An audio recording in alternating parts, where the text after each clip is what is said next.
video is going to helpful for you, as in this video I am going to show you that how can you rename any of your folder on any Huawei mobile, as it is quite difficult to rename any folder on Huawei mobile. So let's start our video. Subscribe our YouTube channel and press the bell icon. First of all, let's make a folder. Now open the folder.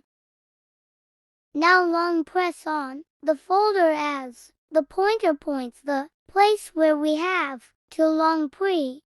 Now enter the name of the folder which you want. Let's suppose we want to name it as TT. So it was all the tutorial that how can we rename our folder on Huawei mobile phone. If our video was helpful, then leave a like and subscribe our YouTube channel. Also visit our website, which would help you in installing various apps and game and will help you in many of your problems and apps.